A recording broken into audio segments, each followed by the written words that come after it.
नमस्कार साथियों, आप लोगों का स्वागत है गज केसरी बायो क्लासेस में। और आज हम एमएससी फाइनल ईयर के जूलॉजी सब्जेक्ट में जो पेपर थर्ड का एक नया चैप्टर लेकर आए हैं। इसका नाम है डिसीज़ ऑफ कल्चर्ड फिशेस। जो कल्चर्ड की हुई फिशेस हैं उनमें कौन कौन सी बीमारियां होती हैं, इसके बारे में हम जानेंगे। सबसे पहले देखते हैं इंट्रोडक्शन। कल्चर्ड फिशेस में अनेकों बीमारियां हो सकती हैं जो बैक्टीरिया, वायरस, इंटरनल पैरासाइट्स या अन्य कारणों से होती हैं। बीमारियों का होना फिश कल्चर के लिए एक बहुत ही बड़ी प्रॉब्लम होती है, समस्या होती है। बीमारियों से फिशेस को बचाने के लिए इस बात का ज़रूर ध्यान रखना चाहिए कि फिशेस को ऑप्टिमम कंडीशन, जो ऑप्टिमम कंडीशन होती है, टेम्परेचर है या कुछ और चीज़ें, कंडीशन में रखा जाए, जिससे जब भी इसमें कोई इन्फेक्शन हो तो वह रेजिस्टेंस गुड हो। तो उनका रेजिस्टेंट गुड होना चाहिए फिशेस का, ठीक है। तो सभी फिशेस में अगर वो हेल्दी हैं तो उनके कलर्स होते हैं, लेकिन इन्फेक्शन होने के कंडीशन में डिस्कलरेशन हो जाते हैं। जब हेल्थी होती हैं तो वो इनका कोई ना कोई कलर जो होता है कलर्ड होते हैं, लेकिन जब इन्फेक्शन होगा तो वो डिस्कलरेशन उनके अंदर होने लगेगा। फिश की बॉडी पर ऑर्गन्स के अनुसार पैरासाइट व उनके होने वाले रोगों को निम्न कैटेगरीज में रखा गया है। तो कौन कौन सी कैटेगरी है? पहली है स्किन पैरासाइट्स एंड इन्फेक्शंस, ठीक है। तो स्किन पैरासाइट और इन्फेक्शन के बारे में पढ़ते हैं। पहले मछलियों की स्किन पर दो डेफिनेट लेयर्स होती हैं, एक एपिडर्मिस, दूसरी डर्मिस। एपिडर्मिस के एपिडर्मल सेल्स के बीच बीच में स्लाइम सेल्स होती हैं।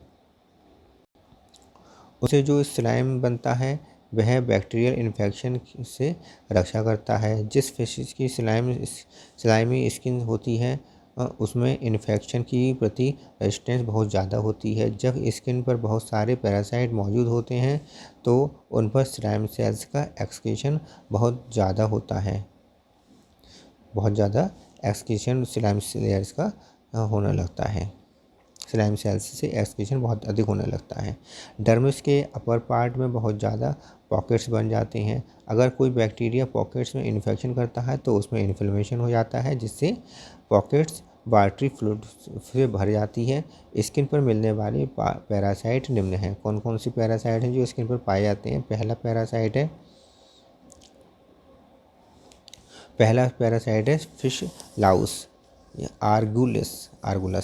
तो यही एक वेल नोन फिश पैरासाइट है। इसका साइज वाटर फेली के बराबर होता है।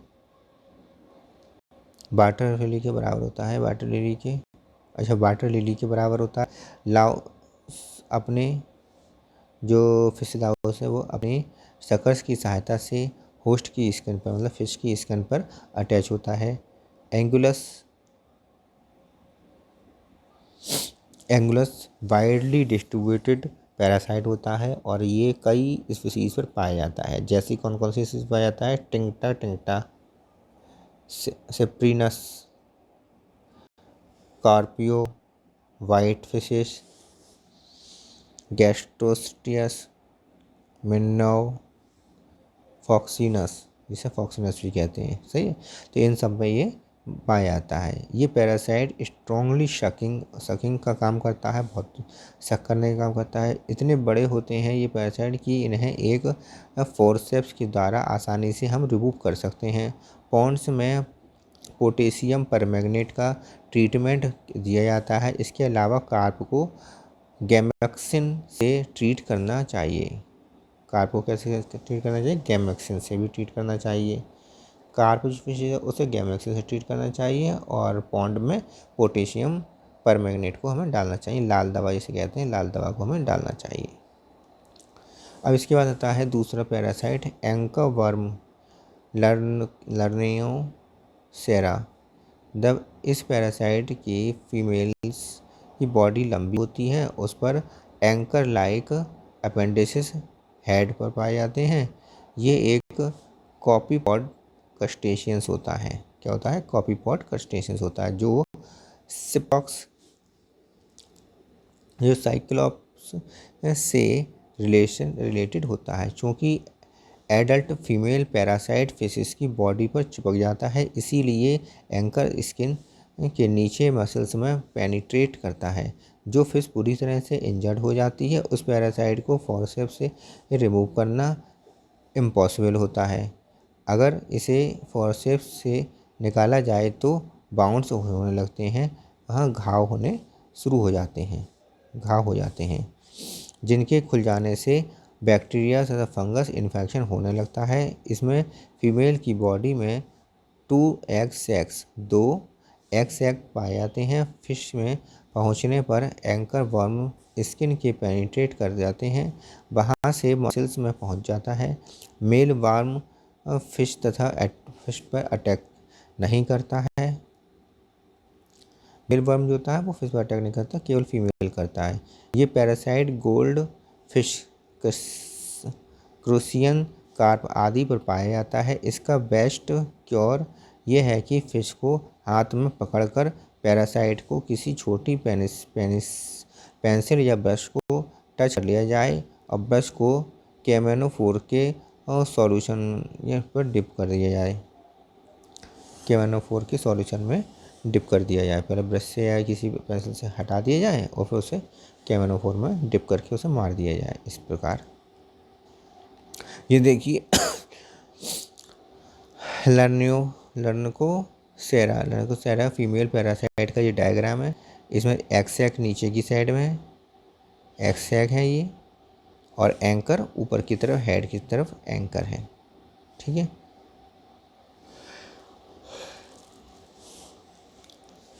ये जो डायग्राम है ये डेक्टाइलोगाइरस का है।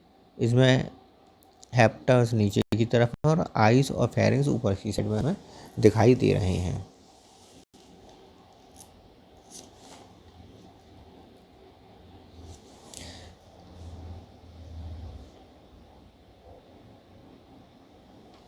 ये डायग्राम जो है आर्गुलस का है। आर्गुलस में ये एक्स दिखाई दे रहे हैं नीचे की तरफ, और वो डायग्राम ये किसका है, आर्गुलस का है। इसके बाद आता है फिश लीच।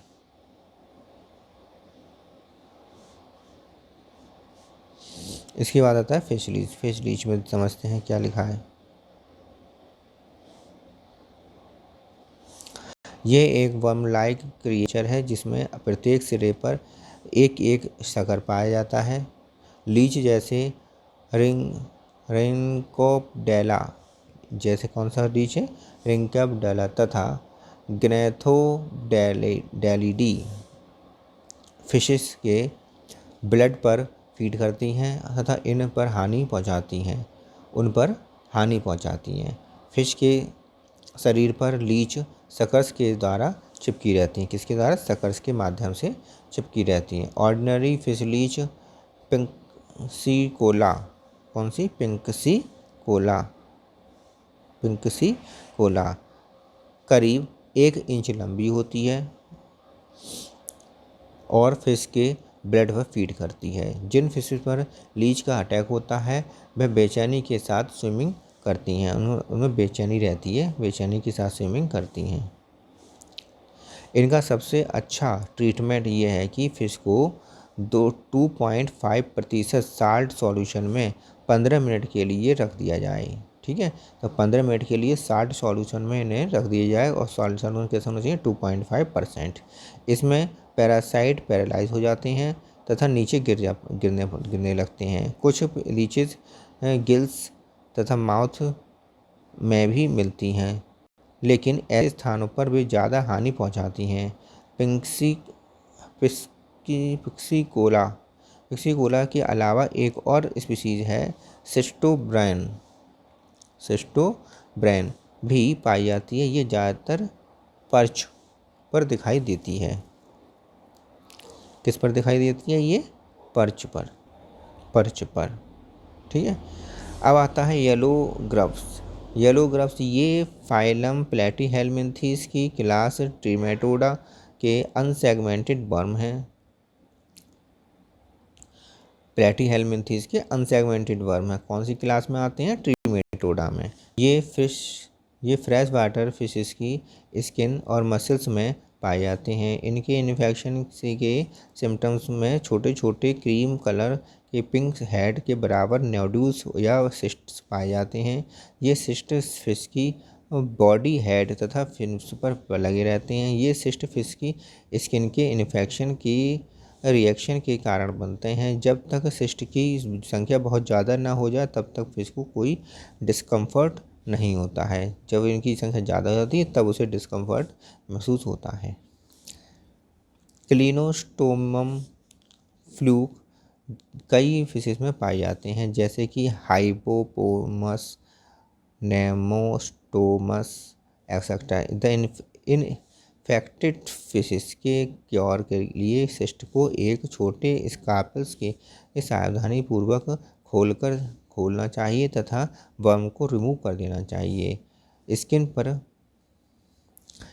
पर कुछ अन्य फ्लूक भी पाए जाते हैं, जिसमें से गायरोडेक्टाइलिडी तथा डेक्टाइलोगायरिडी फैमिली के ट्रिमेटोड्स एक्वेरियम की फिशेस में से रिलेटेड हैं तथा गिल्स तथा स्केल्स पर अटैक रहते हैं।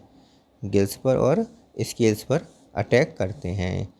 गायरोडेक्टाइलिडी पैरासाइट्स के सिम्टम्स में इन्फेक्टेड फिशेस का कलर फेड होने लगता है तथा फिश येलो पड़ने लगती हैं, फिन्स टूटने लगते हैं, स्किन ज़्यादा स्लाइमी हो जाते हैं। इसमें छोटे छोटे ब्लड स्पॉट दिखते हैं। ये स्पॉट फिन के बेस पर भी दिखते हैं। रोगी फिश डल तथा वीक हो जाती हैं तथा मैक्सिमम वाटर सरफेस के पास रेस्ट करती हैं। इन फिशेस में गिल्स में इन्फेक्शन होता है। इसमें ब्रीडिंग में कठिनाई होती है। ये करने में कठिनाई करती हैं, ब्रीडिंग इनमें नहीं हो पाती सही से। गायरोडेक्टाइलस एक ऐसा पैरासाइट है जो पहले अपने हुक के द्वारा अटैच रहता है। हुक के द्वारा अटैच हो गया। स्किन तथा गिल्स फ्लूक कार्प फैमिली के मेंबर्स पर अटैक करता है। ये रोग गोल्ड फिश और स्टिकल बैग तथा पाइप में दिखाई देती हैं। स्किन फ्लूक का एक बेस्ट इलाज ये है कि फिश को 5 से 10 मिनट के लिए अमोनिया के सॉल्यूशन में रखा जाए। आजकल बेस्ट ट्रीटमेंट फॉर्मेल्डिहाइड मेथड होता है। फॉर्मेल्डिहाइड का मेथड बेस्ट ट्रीटमेंट कहलाता है। ये ऊपर जो डायग्राम बना हुआ है ये एक थियोप्थेरियस का है। गायरोडेक्टाइलियस के हाईली इन्फेक्टिव क्योर के लिए पोटेशियम एंटीमनी टार्ट्रेट से ट्रीट करना चाहिए। ये केमिकल होता है जो बहुत टॉक्सिक होता है, लेकिन इसे लार्ज स्केल पर लागू नहीं करते हैं। ठीक है, तो इसे लार्ज स्केल पर हम लागू नहीं कर सकते हैं क्योंकि ये बहुत अधिक टॉक्सिक होता है। इसके बाद आता है ब्लैक स्पॉट। ये है ब्लैक स्पॉट डिसीज़ जो होती है वो डिप्लोस्टोमियासिस का प्रमुख सिम्टम्स है। फिश की बॉडी के कई पार्ट्स तथा फिन्स पर स्मॉल ब्राउन या ब्लैक स्पॉट बन जाना होता है। कभी कभी ऐसे स्पॉट्स आइज पर और माउथ पर भी देखे गए हैं। इनका वर्म नियोडेप्लोस्टोमम के नाम से लार्वल स्टेज में पाया जाता है। जो वर्म होता है वो नियोडेप्लोस्टोमम के नाम से लार्वल स्टेज में पाया जाता है। ये बीमारी फिश टू फिश इन्फेक्शियस नहीं होती है, इसलिए केवल इन्फेक्टेड फिश का ट्रीटमेंट होना चाहिए। जिस फिश में यह रोग के लक्षण दिखते हैं या दिखें उस 1 घंटे तक पिक्टिल एसिड, सही है। तो पिक्टिल एसिड के सॉल्यूशन में डाले रखना चाहिए, 1 घंटे तक पिक्टिल एसिड के सॉल्यूशन में डाले रखना चाहिए। इसके बाद आता है वाइट स्पॉट। वाइट ऑफ इक्थियोप्थेरियसिस, जो हमने ऊपर डायग्राम दिखाया था इसका, यह बीमारी फिश की एक मोस्ट प्रिवेलेंट डिसीज़ है। इसमें वाइट या ग्रे कलर के छोटे छोटे बड़े स्पॉट फिश के फिन तथा स्किन पर दिखाई देते हैं। प्रत्येक स्पॉट में एक छोटा सा ब्लैडर होता है जिसमें एक या अधिक पैरासाइट होते हैं। ब्लैडर के अंदर पैरासाइट होते हैं। ये पैरासाइट एक प्रोटोजोन होता है। तो पैरासाइट क्या है? ये एक प्रोटोजोन है जिसे इक्थियोप्थेरियस मल्टीफिलिस कहते हैं। इक्थियोप्थेरिसिस मल्टीफिलिसिस कहते हैं। पैरासाइट की मूवमेंट से एपिडर्मिस इरिटेट हो जाती है, इरिटेट होने लगती है, और एपिथेलियल सेल्स स्किन की लेयर्स से कवर्ड होने लगते हैं। इस पैरासाइट का कंट्रोल केमिकल्स के द्वारा आसानी से संभव नहीं हो पाता है क्योंकि होस्ट के टिश्यू से घिरा होता है। होस्ट का जो टिश्यू है वो इस टिश्यू से घिरा होता है। इस कारण ट्रीटमेंट केमिकल से नहीं हो पाता। इसलिए इस पैरासाइट को तभी मारा जा सकता है जब ये स्किन के एम्बेडेड ना हो। इसके पैरासाइट को हम तभी मार सकते हैं जब ये स्किन के नीचे एम्बेडेड ना हो, तभी मार सकते हैं। फॉर दिस इसके लिए क्या करते हैं? 3% साल्ट सॉल्यूशन 3% साल्ट सॉल्यूशन को बनाते हैं 1:4000। इसका अनुपात होता है 1:4000। सॉल्यूशन फॉर्मेलिन का जो सॉल्यूशन काफ़ी इफ़ेक्टिव होता है। 1:4000 सॉल्यूशन फॉर्मेलिन काफ़ी इफ़ेक्टिव होता है। इसके अलावा 1:1,00,000 सॉल्यूशन ऑफ क्विनीन हाइड्रोक्लोराइड से भी 1 या 2 वीक सप्ताह में पैरासाइट को मारा जा